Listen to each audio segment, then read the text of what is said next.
Today's episode is brought to you by the Be Real Podcasting Network. For more episodes like this, check out BREELnetwork.com.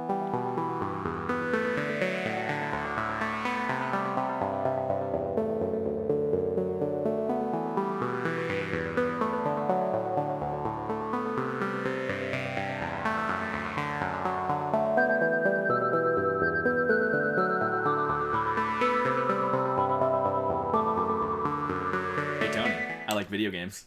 Hi, Jake. I'm a big fan of video games too. You know what game I really like? I'm not sure what game are you talking about. FTL, Faster Than Light. I played that game recently. Did you? I did for the first time. What a coincidence! It's just crazy. It's almost like that's the concept for this show. It's like almost like we planned it. All right, so on this episode of Hey I Like This Game, I'm talking about FTL, Faster Than Light. A little synopsis about the game. It is a roguelike space adventure. Roguelike in that it's procedurally generated. Each playthrough is going to be different. It's going to be very short.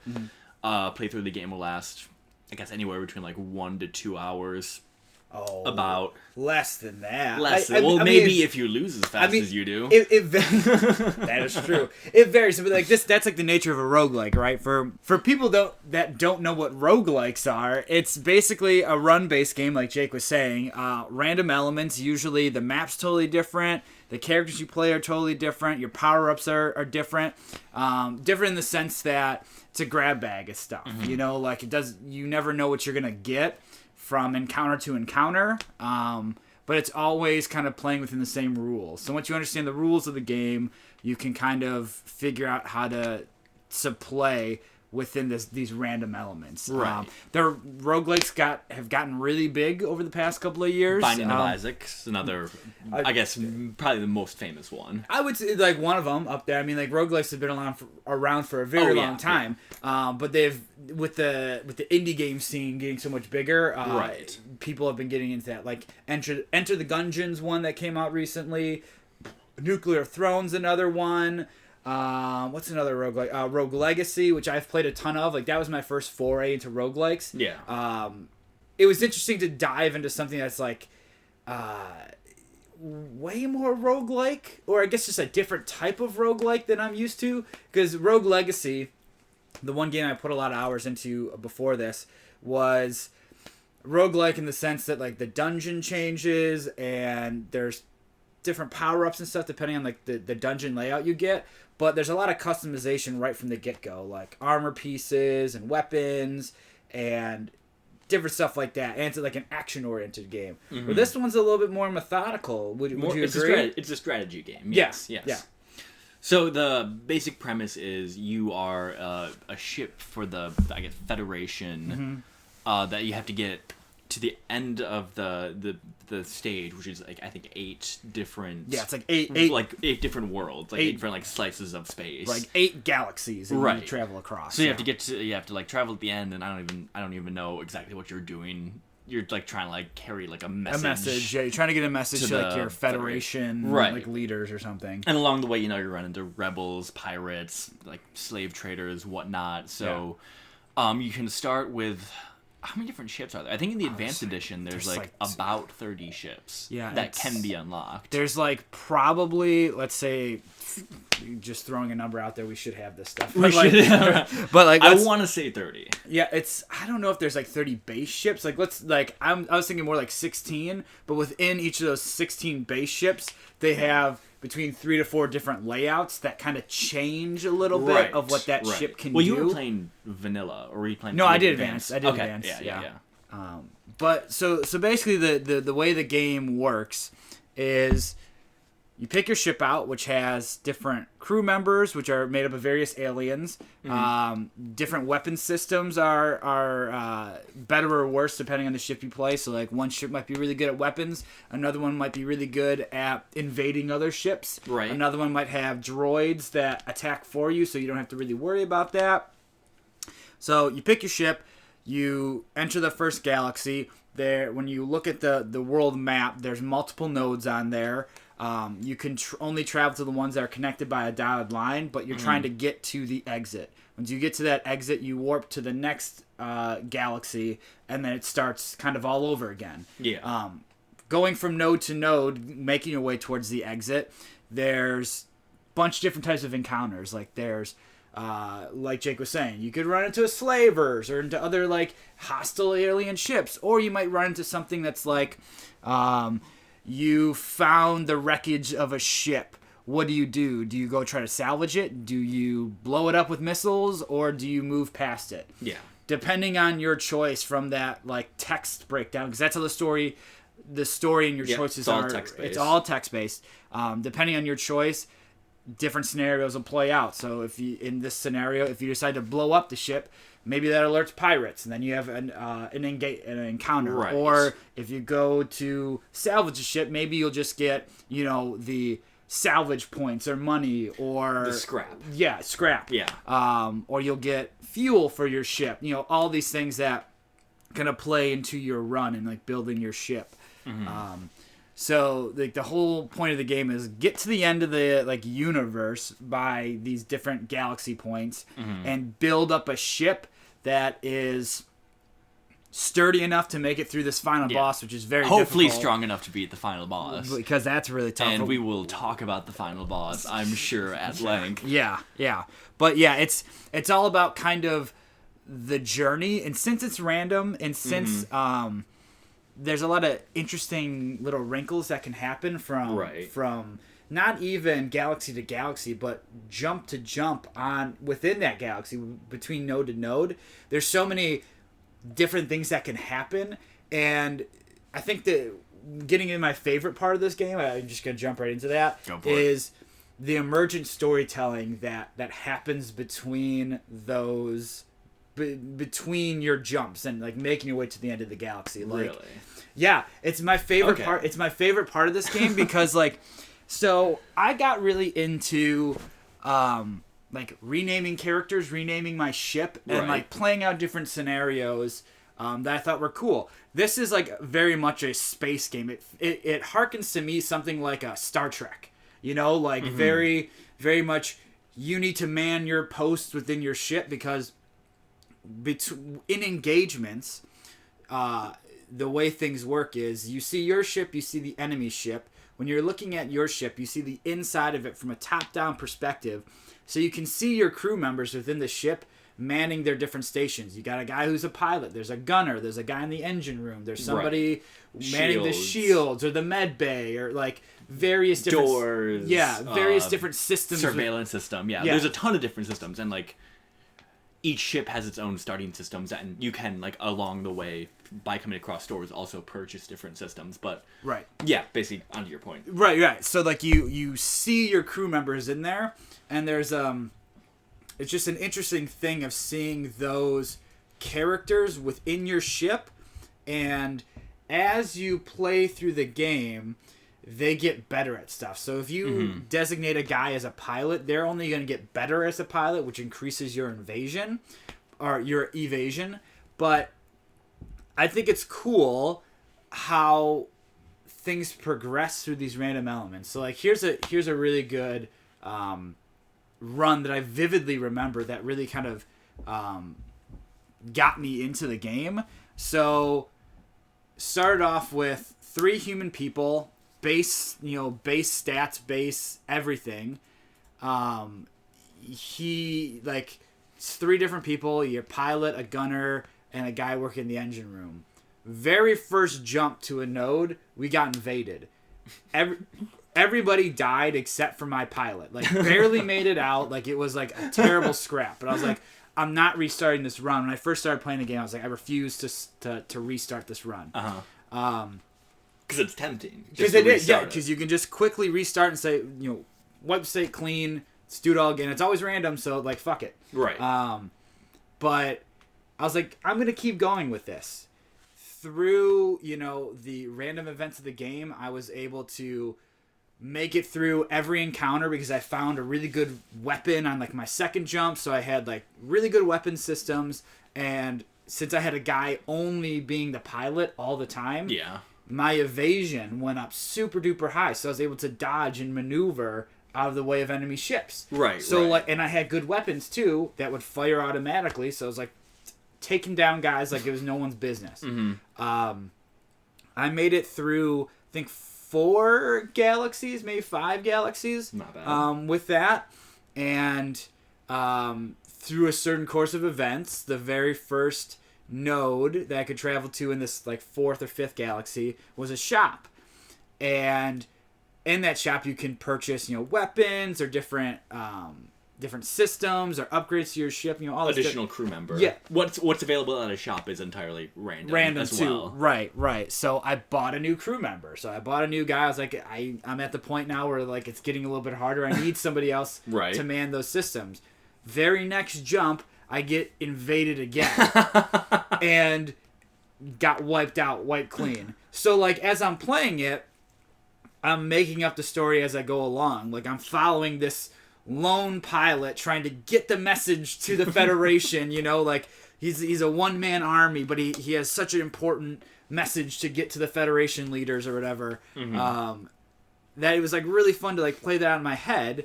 And then when I got this other crew member on and we instantly failed, I was like, so the story of this run is this solo guy trying to be the hero. Don't trust anybody. Like, as soon as he bought somebody else... You probably got a spy. That's how they knew how to invade your ship. Exactly. And I was like, that's fun, And, like, when I'm playing the game, I try to build story like that. Like, something to keep me engaged in this outside of the fun actual gaming systems. So I did a ton of that. Like, I renamed my ship for a while, the Bebop, from Cowboy Bebop, and I had Spike and Jet as like 2 of my guys, and then I made up this weird scenario where somehow Nathan Drake became a space person. Ooh, like he got jumped into the future, into space, and now Nate Drake is hanging out with the original crew of the Bebop. You should write fan fictions. It was great. It was actually like a really fun way to do it, because it's like, okay, so clearly like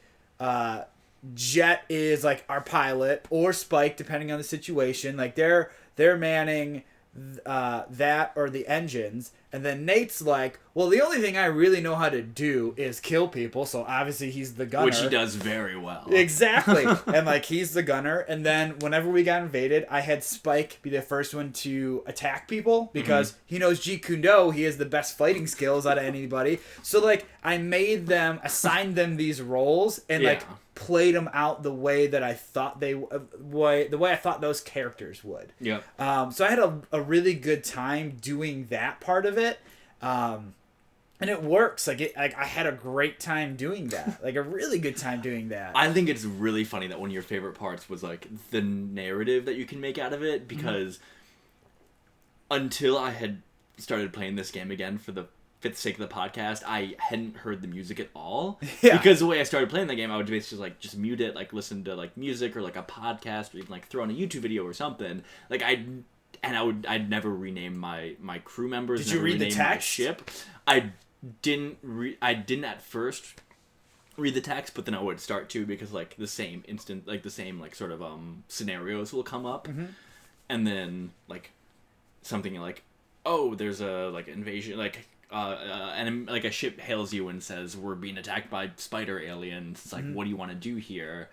And then from there you kind of like realize, like, if you try to help them, there's a good chance that one of your crew members is gonna die, so it's not worth the risk. Right. So like I started reading it just for the sake of being better at being able to play the game. Yeah, but familiarizing yourself with the scenarios that will come up often, just because it is a video game. Like there's not endless possibilities. And pretty much like everything I like about this game is almost entirely gameplay based. I like the story does nothing for me. I had to like read the opening text to like realize what I was actually doing again for the first time ever, like recently, because I started playing this game. And I played this game a lot, I think like 3 or so years ago, like when the advanced edition came out. I think I have like 60 hours or so on it on Steam. Yeah. Not all that like active, of course, but like I've played this game a lot, and just how little I cared about the story. Yeah, like that really didn't hit me until you talked about how much you liked it. I'm like, maybe I should pay attention to it so we have something to talk about. Yeah, like that's like I'm starting to realize, like over the course of the past couple of years, that like I'm always engaged on story. Like story is always like the thing I instantly hone in on. And this game has very much a lack of a story. Like there's really, just like you were saying, like you don't have to even look at the story to get anything out of it. And typically roguelikes, just because of their nature of being random and every run is totally different, they usually don't have stories. But with this one, like I thought that it came up very organically for me. You know, like situations, like I'd play out stuff even in the middle of an engagement with, let's say, a pirate ship or something, and we're working really good as a crew together. I'm moving my players around really well to take care of, you know, fires that happen on the ship, or this system got hit, we have to go repair it. I was getting really good at moving stuff around, so like everybody all of a sudden organically, without me necessarily assigning them roles, unless I'm trying to do like a role play type thing with, like, you know, stupid anime characters. But like all these characters develop personalities based on like how I'm just randomly assigning them to stuff, and then I'll start looking at their stats. I'm like, oh, this guy's getting better at, you know, fixing stuff. Oh, nah, he's Mr. Fix-It. You know, he's that guy. Like, he's like the mechanic on the ship, so he's fucking surly or something like, you know, something like they develop personalities. Maybe it's just because like, I guess my imagination does that. Like, no, I think that makes sense. Like, especially like the different alien races have different advantages and disadvantages. Like, there's like the bug aliens that are better at fighting, like the big rock ones that have like a higher health pool but move slower, the weird NG, which are like just basically like repair everything faster but have a lower health pool. So like, right. Or there's guys that like depending on where you put them in the ship, they automatically gives you power towards that. This is Zoltan, yeah. Those were my favorite. If you get like 3 of those, it's like 3 extra power for your ship, which is an invaluable resource. Right.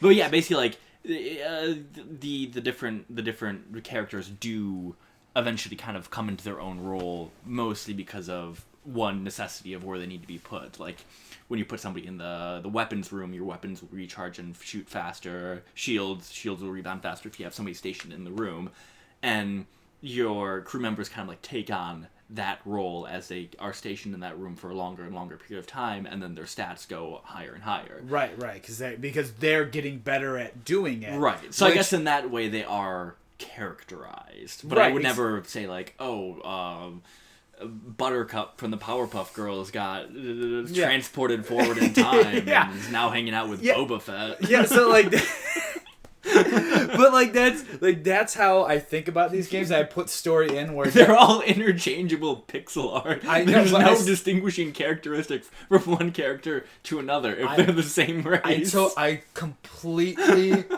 it doesn't matter to me. Like you can change like skin color, and you can and you can change sex, and you can rename all that. Yeah, I did not know. You can do all that stuff. I got like super into that, and typically like I don't get into like customizing characters at all. But like once I got familiar with the system and that like it really is kind of a storytelling device, I got really into that aspect of it, you know, and like.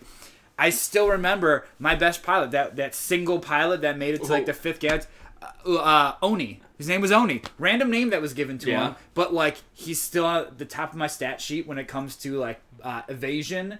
And Spike was at the head of taking down enemy intruders for the longest time because I role played it because I made them do that stuff, and I had so much fun while playing it. And like going back to the different like elements of the story, the quote unquote story, or like the encounters that you have when you move from node to node, like it brings up, you know, here's what's happening in this thing, whether it's you're getting attacked by pirates or, you know, a scavenger ship or whatever. Before making a decision, I always like thought about my characters, like how would they react in this situation. You got real deep in I was like, all right, so like my pilot is really good, and maybe I've characterized to him that like he's a really good guy and he doesn't want to fight. He doesn't want to fight these slavers because he knows there's innocent people on board. So if they don't give you an opportunity to like save those people, he's gonna fly away from that because that's not who that guy is. You know, like I got really into that portion of it. Like so when the slaver pops up, they'll be like, "Hey, want to buy one of our slaves?" And you can like purchase a new crew member, but what you do is you attack them, and then when they're about to die, they'll surrender and be like, "Here, we'll just take one of our crew members and don't kill us." See, I can't. I like when I would play. It's a hard and fast numbers game for me. Yeah, see, what's like the best way to get to the end? And maybe that's why I never ended up beating it. Is because because I didn't think about the game in those terms. Like I wasn't trying to outplay the game. I was just trying to have fun with it in this like narrative way. And like there was runs